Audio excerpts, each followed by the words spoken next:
Hey, Facebook. This is Kyle Brost, and this is episode 9 of Trigger Happiness. Today, I want to chat with you about perfection versus progress, versus potential, versus all of those things that aren't quite perfection, but that we really need to value and cherish and learn how to really leverage in our lives.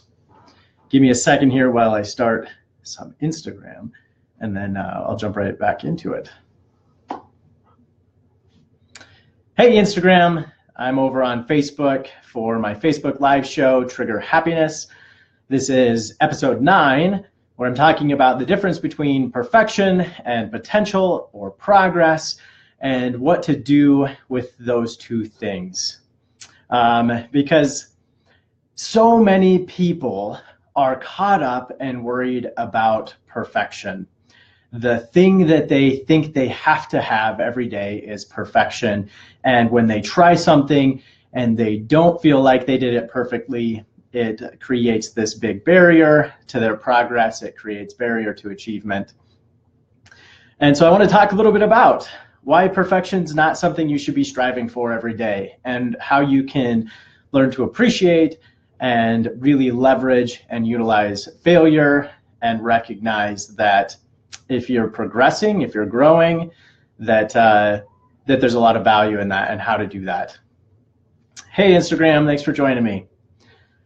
So why is it that so many of us are focused on perfection, and when we don't do something perfectly, when we don't achieve perfection, we feel like it is a statement about us individually? Why does that happen? I think there's this sense that perfection is achievable, that some way or somehow it's expected of you. And if you don't perform to perfection, then somehow it is a statement about your worth, about your value, about your abilities. And not achieving perfection is not a statement about your worth, your value, or your abilities. All of us, no matter how good you are at something, are going to fail at that thing at some point. No matter how good you are, it doesn't matter what kind of expert you are. You can be the best investor in the world. Take Warren Buffett, for example. Do you think he doesn't ever fail in investments? I mean, he's one of the most, if not the most, recognized investor in the world. People believe that he is brilliant at what he does, and he clearly is. He's made billions of dollars, and yet he still fails at investments. Does that say something about him when he fails at an investment? That he is no longer good at it because he failed at it? That he doesn't know what he's doing, that he's lousy, that people should run away? Well, no, it doesn't say something about him specifically or his abilities, because nobody is going to do something 100% perfect every single time. And so you individually have to recognize and remember that as well. It doesn't matter how good you are at something, what kind of expert you are at something, no matter how many times you've succeeded at that thing, you're still going to have moments where you fail. And I look at these moments of failure as a really, really useful piece of information. And here's what I look at them as. Anytime that I fail at something, I think to myself, this is evidence that I still have greater potential, that I still have room to grow, that I still have room to achieve something, that I still have room to get better at something.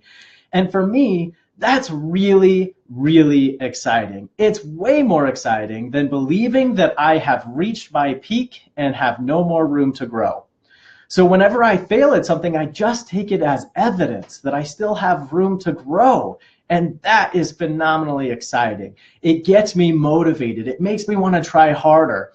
If I had reached this point where I felt like I was at my peak and there was no more room for me to grow, that would be so depressing. So depressing to think that there was nothing more that I could achieve or grow or progress in. And so whenever I experience these moments of failure, when I don't achieve something that I thought I would, or I don't get the results that I thought I would, I just think, wow, I still have room to grow. And that's really, really exciting and motivating because it makes me want to push and try harder every single day. Gosh, if I was already at that peak, I would just want to give up. I wouldn't have motivation to try harder and to work through things. And so look at failure. This is the first thing about failure. Look at failure as evidence that you still have greater potential, that you still have room to grow, that you can get better at that thing, versus looking at it as a statement about your worth, because it doesn't matter who you are or how amazing you are, what kind of expert you are, you're still going to fail at it. I use the example of Warren Buffett. You think that he doesn't ever fail in an investment, no matter how great or brilliant he is? Of course he does. Bill Gates still fails at things. Even when he was still running Microsoft, they failed at things. And it wasn't a statement about his ability. It was just a statement about the fact that there's still room to grow and potential. So how do you do that in the moment? I mean, it's frustrating, right? You experience this failure. You feel like you should have been able to achieve it, and now you're thinking, well, geez, does this say something about my abilities? Does this say something about my worth? How do you work through that moment? Well, I think the first thing is to pause and put it in perspective. A lot of times during failure, our mind gets narrowed in on that thing, and we take it out of context of everything else that's happening. And now we're so focused on that thing that it begins to consume and overwhelm us. What you need to do is broaden your perspective on whatever that individual experience or failure was and put it in the context of your entire life or your entire goals or what you're working on throughout the course of this year, versus narrowing your focus in on that one thing, because it can become overwhelming and consuming. So the first thing is to pause. Put that one experience in perspective. Recognize that just because I failed at this one thing doesn't mean that I'm a failure. That there are many other things that I continue to succeed at every single day. So that's step number one. Put it in perspective. Don't narrow your vision onto that one little thing and isolate it so that it becomes huge. Broaden your perspective. Put that into the context of your entire life and how you're working on other things and achieving little successes every single day. Number two, ask simply, and this is the thing everybody talks about and everybody hears about, ask, what can I take away from or learn from this experience? And I think people don't spend enough time asking that question. So they maybe ask that question out of obligation. They know that they need to ask that question, what can I learn? But they don't spend enough time actually really evaluating that question and really considering, what can I get from or learn from this experience? And evaluating multiple opportunities for learning. You might have to explore several different opportunities for learning before you find the one that really resonates and hits you and says, wow, that's what I'm supposed to take away from this experience. That's what I'm supposed to learn, and here's how I can make it actionable. So that's the third piece, is asking yourself, now that I've identified an opportunity for learning and growth through this experience, how do I make it actionable? How do I actually change my behavior tomorrow or the week after or the month after? Versus just saying, yeah, that was a really cool insight, great, I get it, and then moving on and forgetting it. Asking, how do I make it actionable? You know, the most what's the word I'm looking for? So the worst case scenario, the thing that annoys me the most, is when people have a really profound, great insight and they do nothing about it. That is like finding this nugget of gold and saying, screw this, I don't need it, and throwing it away. You have to not just identify the insight and the learning, but you have to do something about it. You have to take action on it. So I just gave you 4 things about feedback that hopefully you find valuable and that get you to shift away from this mindset of I have to be perfect to this mindset of recognizing that failure is evidence of greater potential. So the first one is acknowledging, yes, you're gonna fail. It doesn't matter how expert you become at something. You are gonna fail at that thing at some point.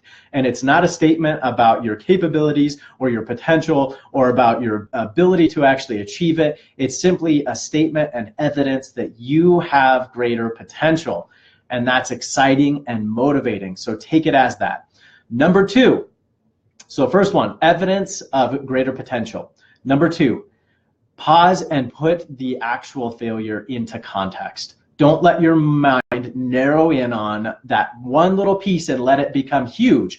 Put it into greater context and recognize that that one little failure doesn't make a statement about your life or about your worth, that it simply makes a statement about that experience. So first, I'll repeat these multiple times so you all get it. First off is recognize that failure is evidence of greater potential. Number two, put that experience into the context of your life. Don't allow it to become all-consuming or overwhelming.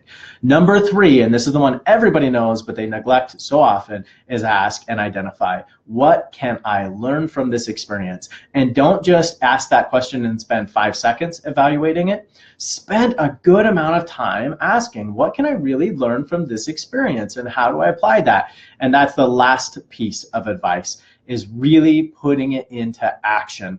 So in order to put it into action, a lot of times you just need to boil it down. You need to simplify it to that one core thing that you can change. Don't make it enormous and overwhelming so it feels like you can't change it. Identify one small, simple action that you can change and then do it. Because the worst case scenario is to have this profound insight and do nothing about it. So that is the little discourse that I have on potential versus perfection, how to get past this mindset that everything you do has to be perfect, how to recognize failure as evidence of greater potential, and how to learn from and move forward past failures. Thanks so much for joining me today. I hope that you got a few little nuggets of insight, and I hope that you find ways to make them actionable, because that's ultimately what matters the most, is turning those insights into action. I'll hang out for just a couple of minutes here. If you have any questions that I can answer or try to help you out with, I'll be happy to try to answer those and do what I can for you. So I'll hang out for here for a couple of minutes, start downing some caffeine to get my day started. And if you have questions, just let me know and I'll try to answer them. But otherwise, thank you for joining. I appreciate it.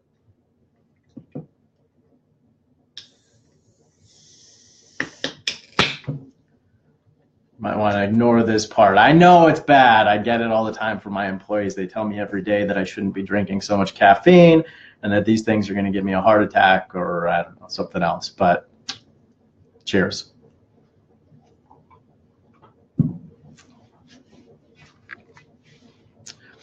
So what questions you guys have? Come on, lay it on me. Surprise me with something. Challenge me. Give me the most challenging question you can think of. Anybody. It doesn't even have to relate to this topic. Just give me a question.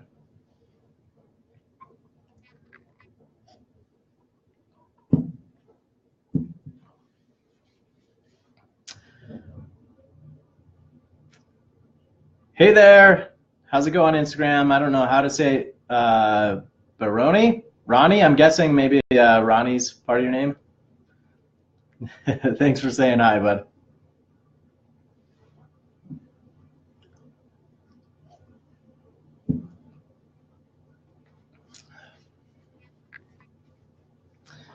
All right, my friends. If you got nothing to give me, no questions for me, I'm going to have to call this one good. Fair enough? All right. Well, thanks again for joining Trigger Happiness, my Facebook Live show. Let your friends know, share it abroad. Let people know to join me every Monday morning at 9 a.m. What are we on? Mountain Standard Time in the United States. You'll have to translate that wherever you are in the world. Episode 9 about potential versus perfection and what to do with feedback that comes from failure. So thanks again for joining me. Hope to catch you on the next one. And as always, check out my website, kylegross.com. Follow me on Instagram. Like my Facebook page. Come engage with me and let me know how I can help you. Hey, Axine, thanks. I appreciate that. I'm glad you agree. It's okay if you disagree, though. All right, folks. Thanks so much for joining. I will catch you on the next one. Have a great day, week, whenever you watch this or catch it. All the best, my friends.